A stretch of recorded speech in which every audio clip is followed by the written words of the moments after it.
Hello, hello, hello. I'm going to give a lot of people some time to get on. I'm just doing a trial and error run today. So I'm just giving y'all some minutes to get on here really quick.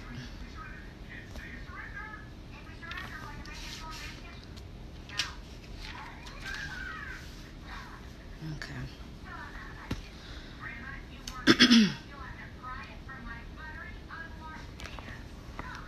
Alright, so we're about to go to school today, y'all.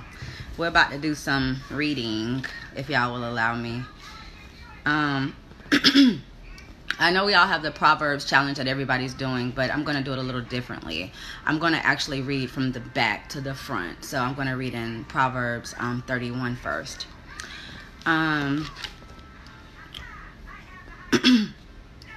The word of King Lemuel, the utterance which his mother taught him.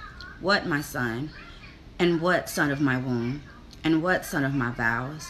Do not give your strength to women, nor your ways to that which destroys kings. It is not for the kings, O Lemuel. It is not for the kings to drink wine, nor for princes intoxicating drink, lest they drink and forget the law, and pervert the justice of all afflicted.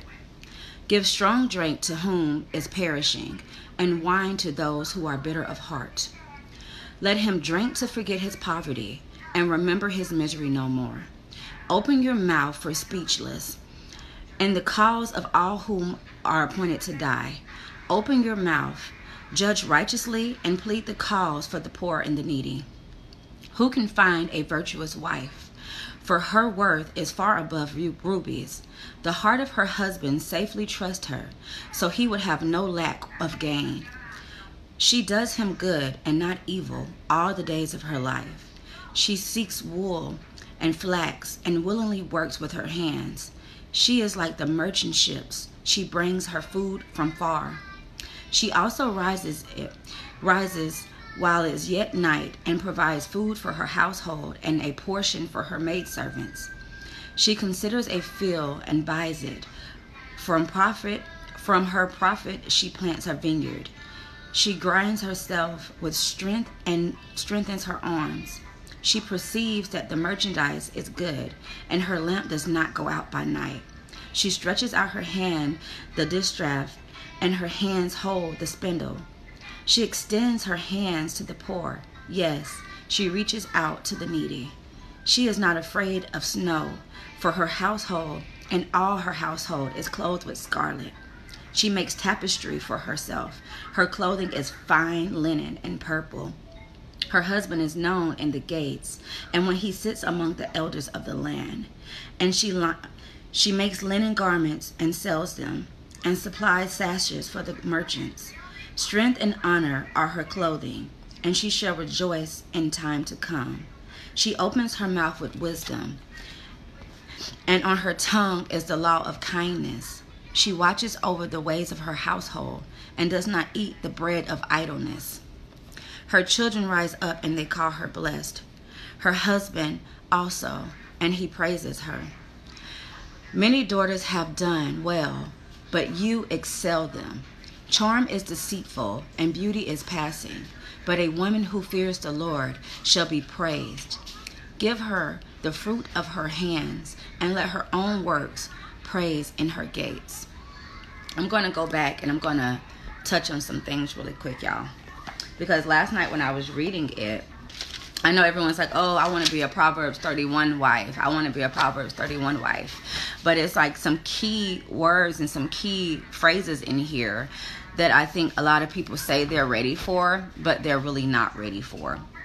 So if I want to go back to verse 6, right here where it says, give strong drink to him who is perishing, and wine to those who are bitter of heart. Let him drink to forget his poverty, and remember his misery no more. And if you ever grew up in the projects or been to the projects or anywhere around, you see liquor stores on every corner. So it's kind of like a setup. So, and they're saying, let him drink to forget his poverty. When I read this part, it just jumped out. And it just was like, in every poverty area, it's already set up for failure. It's set up for you to be in poverty, so you're going to go drink your sorrows away. So you don't have the tools to go to God the way you need to go to God, because you already are set up for failure. But I'm going to come back to that. It says, open your mouth for the speechless and the cause of all who are appointed to die. Open your mouth to the righteous and plead the cause for the poor and the needy. That means don't sit idly by when you see people that are doing wrong. It's all about your heart and your character. Good morning. Good morning. It's all about your heart and your character and who you are as a person. Can you stand by with your cell phone if someone is getting beat up or someone's getting bullied? Are you going to record it, or are you actually going to do something? It says open your mouth. Don't sit idly by while you see wrong being done. It's saying you have the power in your tongue. Don't you sit by and just watch something being done when you have the power. It's life and death in the power of the tongue. The tongue is very powerful. So don't sit by when you see something done wrong. Open your mouth. If we're saying we want to be a true Proverbs 31 woman, right? That means open your mouth when it's necessary, when it's needed, when someone can't speak for themselves. That's part of being that woman. It was something else I saw in here, right? This part right here got me, because this is a lot of women. When you go to 27, it says she watches over the ways of her household and does not eat the bread of idleness. When it says does not eat the bread of idleness, it hit me. First of all, the idle mind is the devil's workshop, right? Good morning. The idle mind is the devil's workshop. So whenever you have too much time on your hands, that's when trouble comes. Like in my area right now, it's a whole bunch of shootings going on because of Corona and everyone being locked down. So it's a lot of people that haven't battled the demons that are inside of their head. So now shootings are happening, robbery is happening, all kind of stuff like that, because you have the idle mind. And idle mind can get you in a lot of stuff. There's a lot of people in prison right now because if they would have just tamed their mind, they would have did things differently. Good morning. They would have did things differently had they trained their mind. Depression comes from the mind. Anxiety comes from the mind. Fornication comes from the mind. All kind of things come from the mind. Being idle is the devil's workshop. So it says, does not eat the bread of idleness. Good morning. Does not eat the bread of idleness. See, in a relationship, you start saying, I'm bored, when life is just happening. Life is just happening. No one's there to entertain you. You're supposed to be happy before you enter into this relationship. So if you're getting into this relationship thinking the man is supposed to make you happy, you've already failed. You are your own happiness. You have to train your own mind. Your husband is a partnership. Your husband isn't there to entertain you, nor you're there to entertain him. Y'all are coming together to lead each other, to guide each other, to build each other up, not to entertain each other. So if you're going into it thinking, oh, I'm going to be bored, what are we going to do today? You already failed. And then you start getting bored and swiping up and looking at everyone's page, and you send their pictures, you're seeing their vacation, you're seeing their traveling, you're seeing them living their best life, and you're like, well, we don't really do nothing. Here comes that idle mind. Here comes that idle mind. Is he treating you right? Is he a man of God? Does he love you? Does he worship the ground that you work on? Is he a great man to you? Why then are you scrolling up in your boredom, looking at other people's life, idolizing their life, trying to emulate their life? And now you're thinking, I don't really like this life. I don't really like this marriage. I don't really like this relationship. But before you got on that app, before you looked at someone else's life, your life was just fine. But now you ate the bread of idleness, and now you hate your relationship. Now you hate your partner. Now everything he do is wrong. Come on. He is a great man, but now you're not being a great woman because you ate the bread of idleness. And you know what? I'm going to get off topic for a second. If we're going to talk about eating, we're going to go back to Sister Eve that I can't stand. Her little curious self. So we're going to go, I'm going to come back to Proverbs, y'all. But I got to get back to Eve because she ratchet. So we about to get the Eve ratchet behind. Over here in the garden, eating something that God said don't eat. If homegirl wouldn't have ate nothing, we would have been living our life right now. But homegirl got curious and went to eating stuff that she knew she wasn't supposed to eat. Listen, so my mama always said curiosity kills the cat. And I'm like, okay, Ma, Okay, I got you. Curiosity kills the cat. Eve knew that that fruit wasn't supposed to be ate. Yet she was curious enough to take her little ratchet behind over there to that tree. And it said, and the serpent snuck in. No, it said Satan snuck in. I got to get correct, y'all.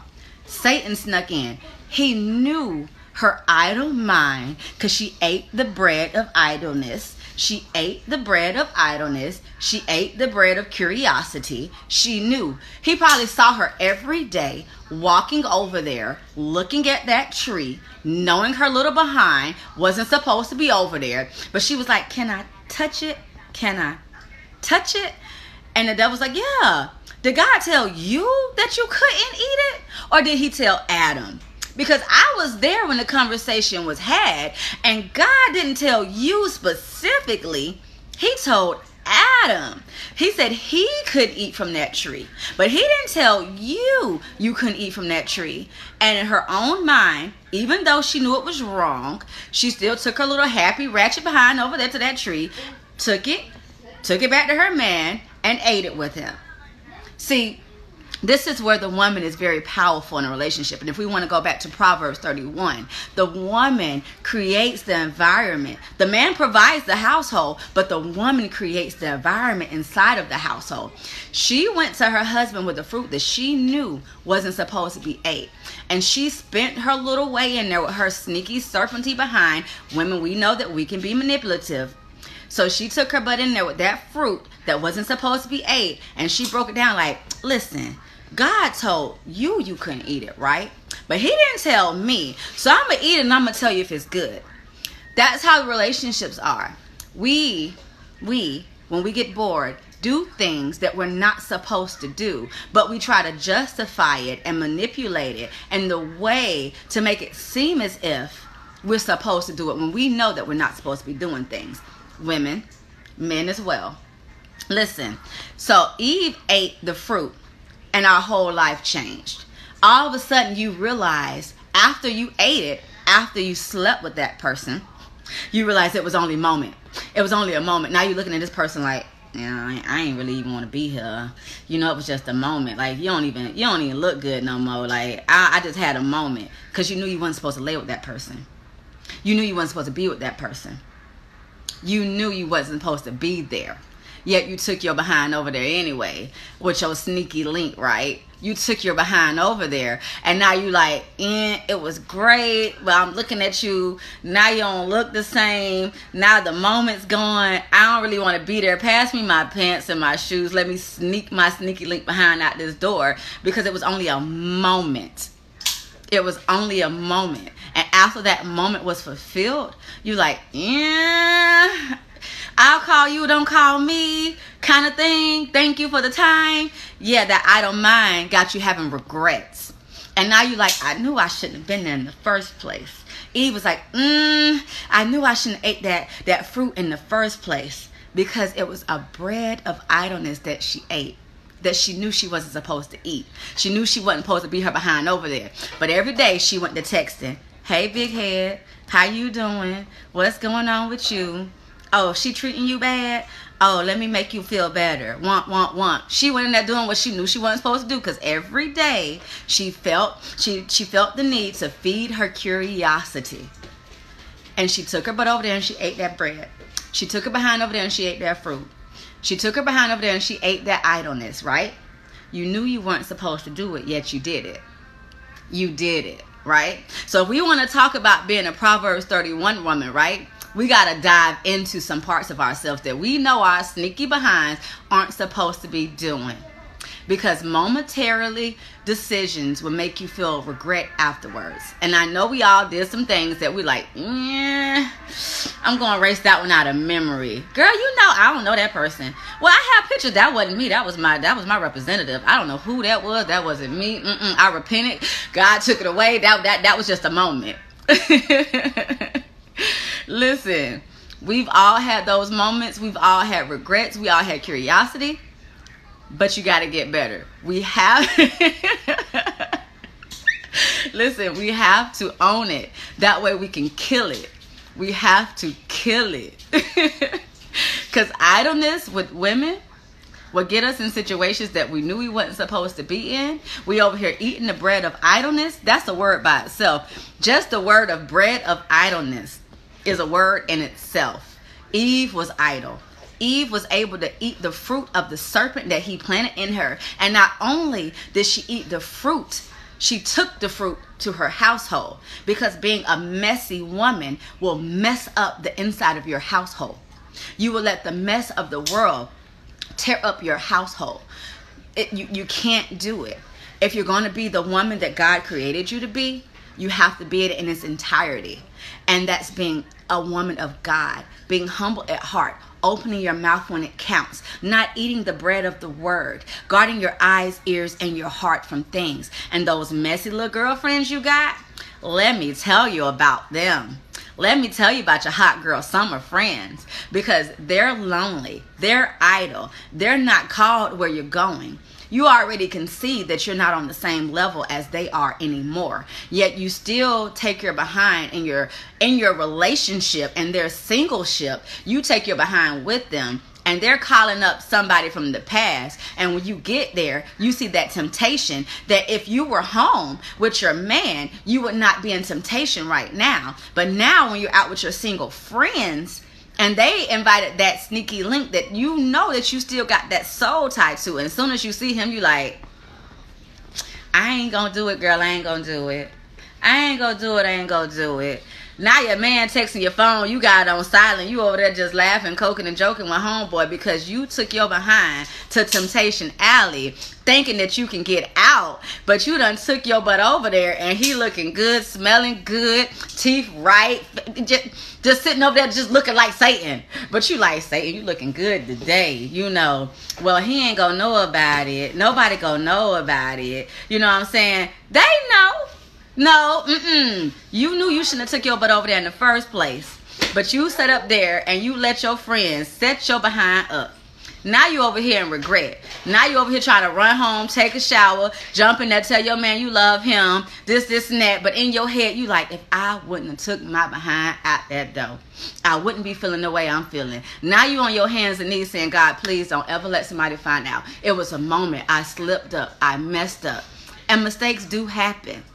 But when the shoe is on the other foot, can you take what you just did to him like he's going to do to you? So I feel like cheating in a relationship is anything you wouldn't do in front of your partner. A deleted message, a smile when you know you wasn't supposed to be there, meeting and greeting, hanging and banging. You knew that you're not supposed to be with your homegirls. You knew your behind wasn't supposed to be over there. Stop going to places that you know going to set you up. And if they're truly your friends, let me go ahead, because I know they say judge the spirit by the spirit. Let me go to your friends. Let me hit them because they raggedy. Your friends are raggedy. I'm going to say it. Your friends are raggedy and they ain't nothing. They ratchet. They the Eve that was over there at the tree, up at the top, climbing down, throwing you that fruit that God say don't eat from. They them friends that's up there with a ladder on each other's back, throwing you that fruit because they are miserable. And I guarantee you that if they had one opportunity to have your life, they would snatch it and look at you like you crazy because you don't recognize the anointing and the favor that you have over your life. They don't listen. They want to be you so bad that they will destroy you. They're not friends. Friends, how many of us how many people have them? It was a song back in the day. I'm messing it up, y'all. They're not really friends. Women can be some of the most sneakiest, snakiest, slimiest people they are. If they can come in and take your life, they will snatch it. Trust me. It's best to have few friends. It's best to know your enemies. Because a lot of women want to be you. They start dressing like you, doing their hair like you, emulating you. They over there at your house, you having barbecues, and I promise you, your man on that grill looking good, you don't recognize your man because you've been with him for so long. He out there doing what he normally do. You like, bae on the grill cooking, and they're like, if I had that opportunity, my man, he'll be my man. This, and that. They over there dropping something on the ground, bending over, trying for him to get up, and you don't recognize it because you have blinders on your eyes because you have a good heart. You don't see the snake that's coming in the grass, that's coming to weave their way through your man and your household. Be very careful of the people that you bring into your household, because all your life, that childhood friend hasn't been a friend to you. They've only been around for the favor that's on your life. And they've been to the club with you and partying with you only because you are the light of the party. You bring the men around. You bring the anointing around. You bring the light around. So they're just getting the crumbs. But they're like, if I could come and take your position, I would snatch it. If I can come, I will snatch it. Trust me, listen to me well. They're not your friend. They're not your friend. They're a well-disguised enemy. They come and act like they're so concerned.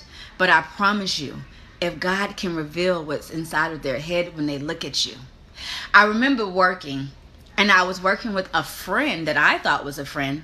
And one of my true friends was working that day. And I was minding my business. I had a conversation. I walked off. And then my real friend came and she texted me. She was like, did you catch that? And I was like, did I catch what? And she was like, did you catch the way she looked at you when you walked away? I said, no, what do you mean?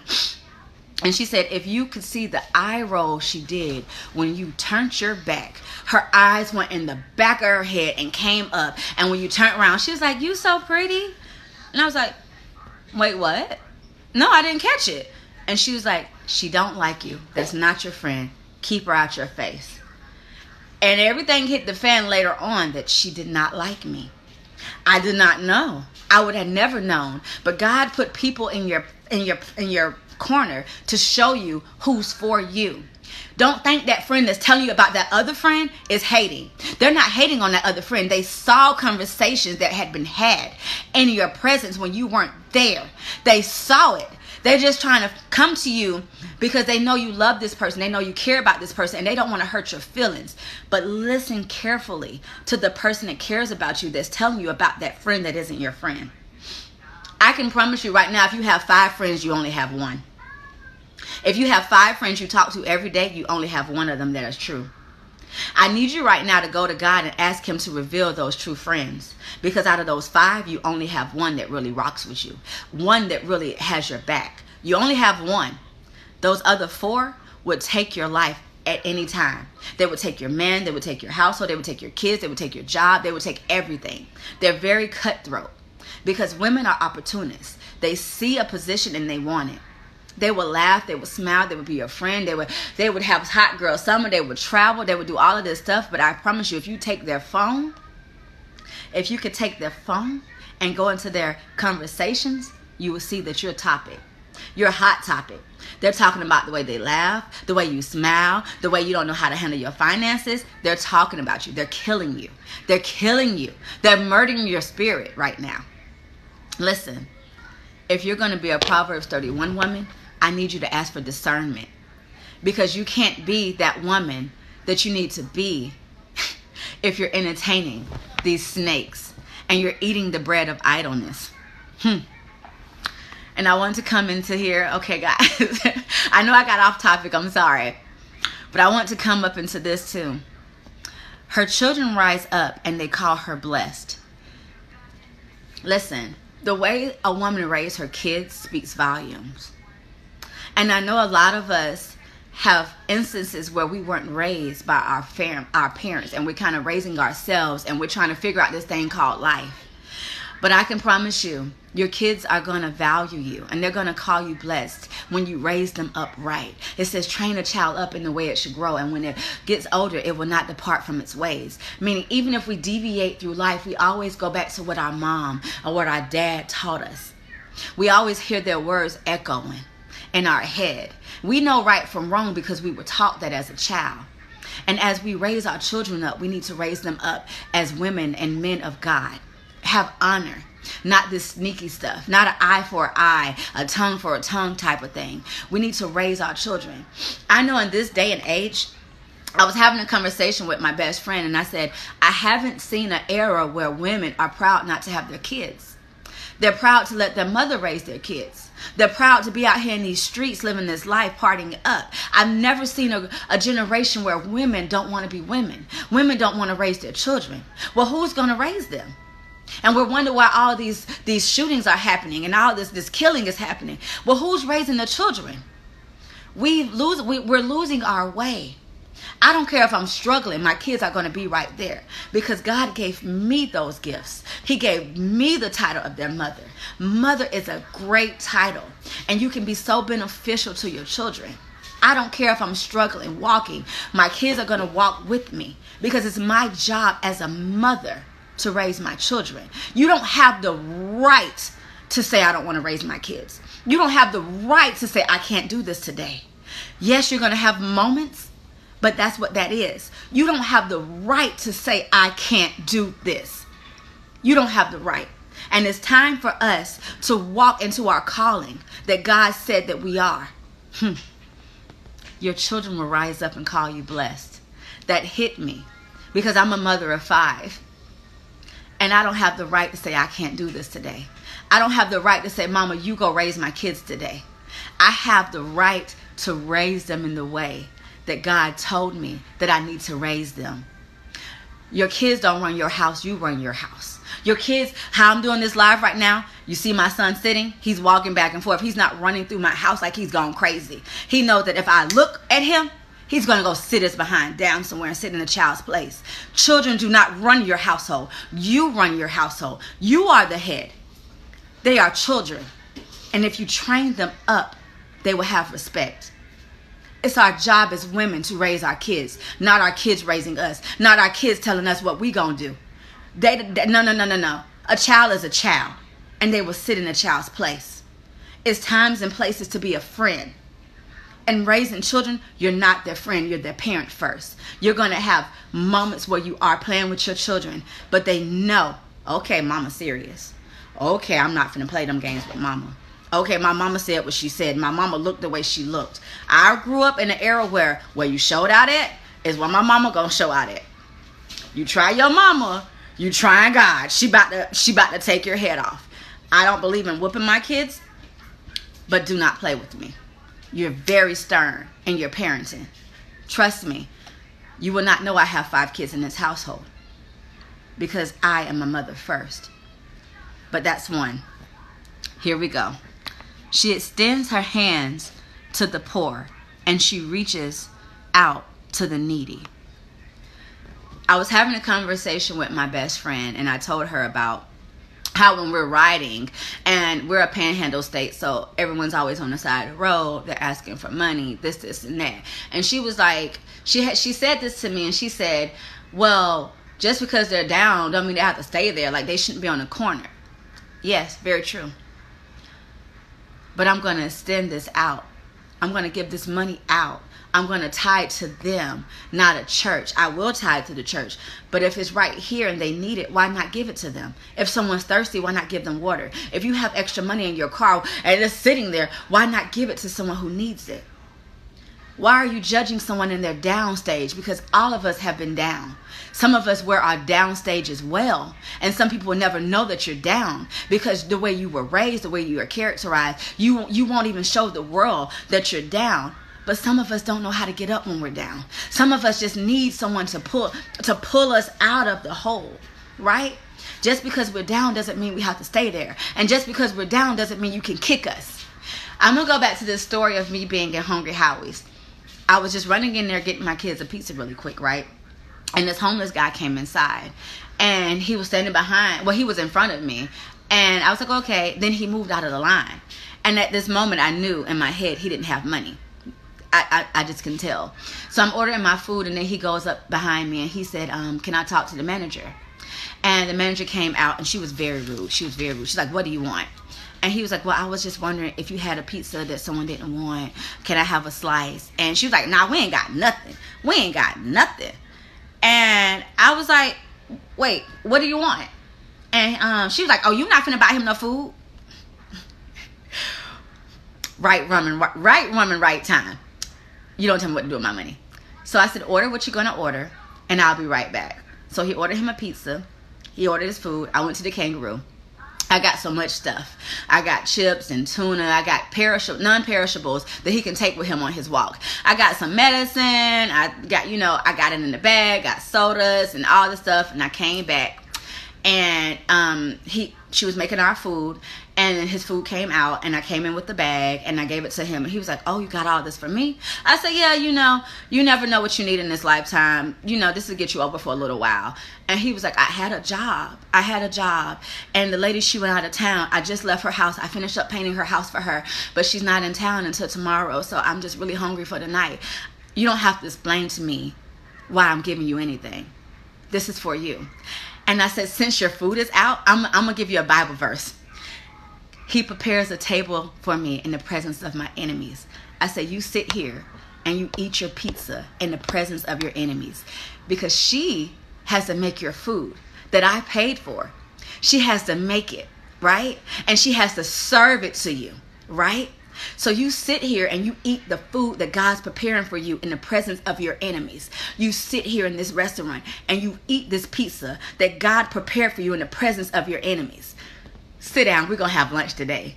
And we're going to eat together in the presence of the very person who said that I couldn't buy you a pizza to feed you.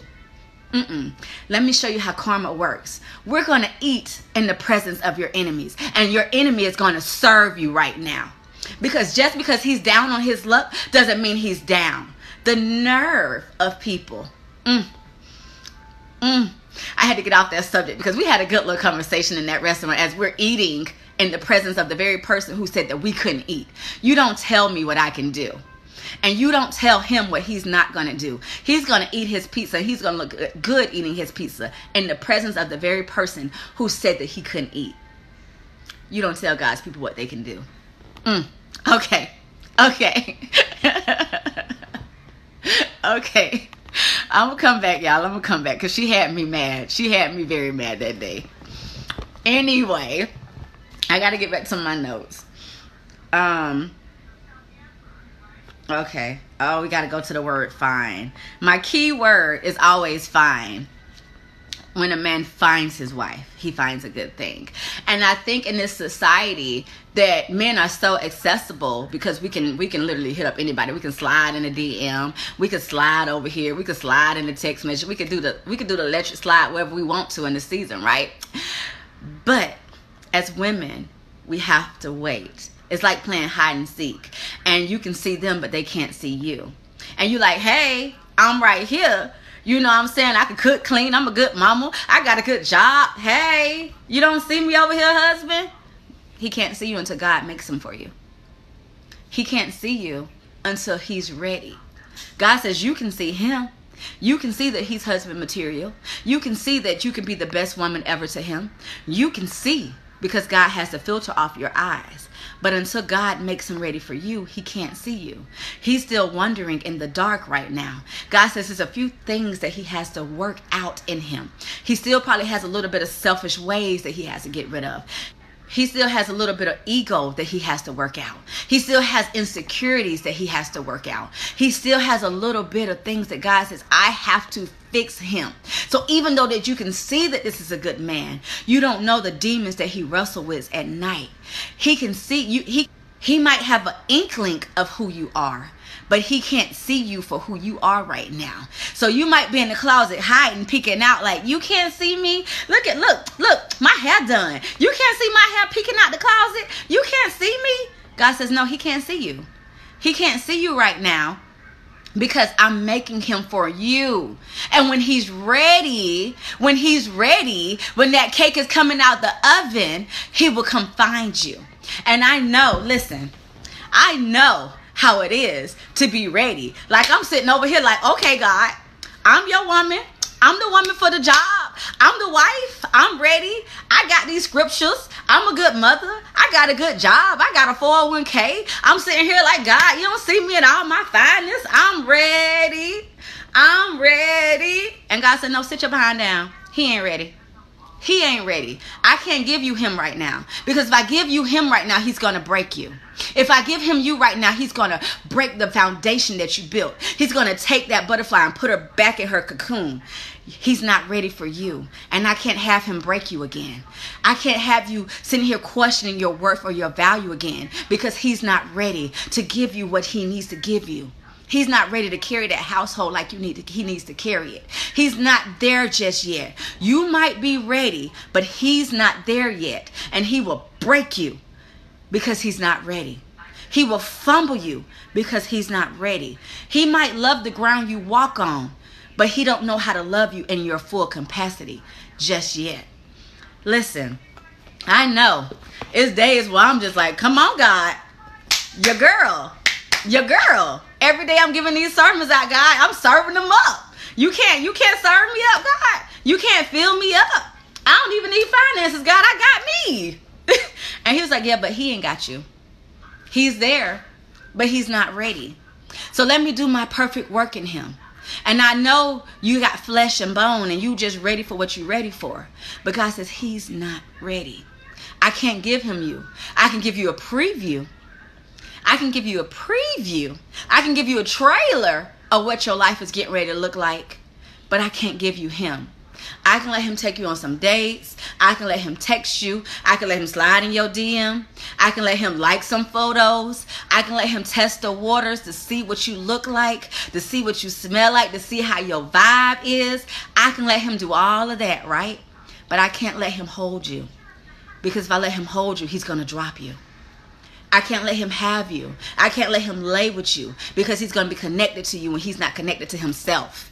He can't lay with you the way it needs to lay with because he's still going to crave the other spirits inside of him because he hasn't starved his flesh yet. He hasn't sacrificed for you just yet. I need him to sacrifice his body for you so no one else can be a part of him. He has to detach himself from all those sneaky links that he's put himself in, all those bodies that he's laid with. I need him to take them away.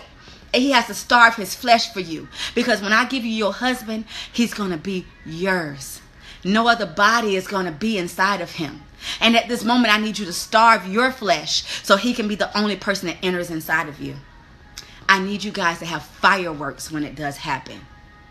I need you to know that I created this sexual realm for my husband and wife, the kingdom marriage. And it's going to be everything that it's ever been. So if you're sacrificing your body right now, God says as you're sacrificing, spirits are coming out of you. Soul ties are coming out of you. And when you and your partner come together, it's going to be fireworks because you both have to sacrifice for each other. And I promise you, when it gets together, you're going to know that it was divinely made for God. Yeah. So he can't just give you anybody. The right man isn't going to want your body anyway. He's going to want what's up here first. He's going to want this because he knows when he gets this, he has you. And he can build you up and he can mold you. He's there. God says he's coming. But he has to drop some of them bodies off. He has too many soul ties attached to him right now. And if he lay with you, he's going to think, oh, she don't do it like she did it. She don't do this like, and it was good, but it wasn't great. No, He's going to love every part of you. He's not going to think about another woman when he's with you. You're not going to feel insecure ever again. You don't have to wear makeup. You don't have to do your hair. You can look ratchet as all outdoors. And he can be like, that's mine. That's my woman. Yeah, that's her. And I'm going to stick beside her. Because it's going to be more than a superficial look that he's going to love. It's going to be more than your bad days that he's going to love. He's going to love all of you. Listen. The man that God has for you, if you can see what I see, you are already ready. If you can see what I see in this future, God says, I'm creating these new men. And these new men are finna come out here and take over. Gone are the days of these little boys that fumbled you. That out here making you feel like you wasn't nothing. That's out here cheating and making you look at yourself in the mirror like, am I fat? Am I ugly? Is my hair right? Do I have to put makeup on? Gone are the days of the little boys. God says he's building up men. He's molding up his men. An army of men are about to come out here in this world. And they about to come take over. So I'm sorry, little boys. Sit down. Because God said, I'm preparing some men out here. And they getting ready to come. And they about to proclaim these women that's been sitting back wondering like, God, where are the good men at? He said, oh, they coming. And when they come, I don't want to hear ain't no good men out here. When they coming in armies. So that's why I'm telling y'all, like these men coming. If y'all can see the dreams that I've been having, God says, oh, get ready. Get ready, get ready, get ready. Because I'm getting ready to send my men back to take over what's been taken away from them. Ain't no more sneaky links. Ain't no more sliding in the DMs. They about to come at you in full effect. They about to come at you like, God sent me to you. God told me you my wife. I done prepared myself. I ain't been sleeping with nobody. I've been on me a 2-month binge. I had to drop some bodies off so I can get somebody. Listen, I had to drop some bodies off so I can get somebody that God ordained. He said, I've been seeing you praying. You done conjured up me. You done manifested me. You done put me in the game. God done slid me in here. God said, what's up? What's up? Listen, if y'all can see the dreams that God been dropping off to me, he said these men are about to come get you. And they tell me, oh, you got to come outside. You got to come outside. What a good women that all they do is work and come home. He said, but you been at that red light, right? You been at that gas station, right? Right before you got home. God said, you ain't got to come outside and be in these streets for what? I'm going to send them to you. I'll send them at your door. I'll send them at your car. I'll send them at the gas station. I'm going to send who I'm going to send. You ain't got to make yourself available. God said, I got you. When I send somebody, you going to know I sent them. And tell them I said that. Okay. But I got to get off of this because my phone about to die, y'all. It's eating up my battery. But I'm going to say this. When we go to saying a Proverbs 31 woman, when we go to saying a Proverbs 31 woman, I need y'all to read Proverbs 31. And I need y'all to see what it says. Not just, oh, I'm going to be a Proverbs 31 woman. Oh, yeah, what's your goal? To be a Proverbs 31 woman. Yeah. God told me that. I'm going to be that. Sis. If we're going to be that, let's be that. Let's be that. Listen. Open your mouth when you see people. Don't pull out your phone. Open your mouth when you see people done wrong. What? You got to feed the poor and the needy. You got to let that window down at that red light when somebody at the corner asking for some money. We got to tithe. We got to give our strength out here in this world. If we going to be that, we got to starve this bread of idleness. If we going to be that, if we going to say we a Proverbs 31 woman, right? Then we're going to start walking in it. We're going to raise our children. We're not going to give our children to our mama them. We're not going to leave our kids over there auntie them. We're going to raise our kids. We're not going to let our kids run around at this grocery store like they crazy. We're not going to do none of that. We're going to show these men out here that God said this is who we are, and we are. And we're going to clothe ourselves in that way. We're not going to be up here busting it open. We're not going to do none of that. We're not going to do no twerk challenge. We're not finna do none of that. If we say that this is what we're gonna be, then sis, that's what we finna be. Because we gotta be ready for what we ask for. We gotta be ready for what God says we are. We're not just finna put no titles on ourselves and think we about to get the man God said. We're about to put a title and be everything that title says. So sis, if we're gonna be that in this season, then let's go. I challenge you to read Proverbs 31. And then come on my status and let me know what you get out of it. Inbox me, sis, and tell me what you get out of it. Because we're about to start not eating the bread of idleness. And we're about to raise our children up. And we're about to help the needy. And we're about to speak up for who needs to be spoken up for. And we're about to make our clothes in linen. And we're about to elevate. Because we are going to be who God told us that we are. We're not just going to sit around here and quote somebody's scriptures talking about we are Proverbs 31 woman, but we living like sneaky links and ratchet people out here in this world. And we're about to judge our friends for who they are. Remember, out of that 5, you got 1. And I challenge you to look back at those friends when you out in public and see who's looking at you funny. See who's looking at you like... And listen to what they're saying to you. Because there's some friends out here that's been telling you the truth about how they feel about you in the first place. There's some friends out here that's been emulating your very being. There's some friends out here with the same hairstyle as you. Same outfit as you, trying to be you. But God said there's only one you. There's some friends out here that ain't your friends. And out of that 5, you got 1. It's time to start pruning those friends back. All right, you guys. Father God, I ask that you bless their going out and their coming in. I ask that you put your will over their life and let them start walking into your divine purpose. I ask that you bless over every dream that they have according to your will, God. I ask that you bless over their Sunday and let today be one of the best days of their lives, Father. And as they're seeking you, Father God, I ask that they find you. Wisdom knocks every day, God, and I ask that you finally let them answer. Fill them up with you. Fill the women up with who you are, Father God, so they can walk into the woman and the power of their being. And if they can see how you see them, Father, they would know that they're blessed already. Fill them up with you, God. Fill them up with you. Fill them up with you, God. And if I can leave anything today, I'll leave my peace. I'll leave my spirit. And I'll leave my wisdom with them, Father God. Let them be blessed. In your mighty name I pray. Jesus Christ. Amen. That's all now.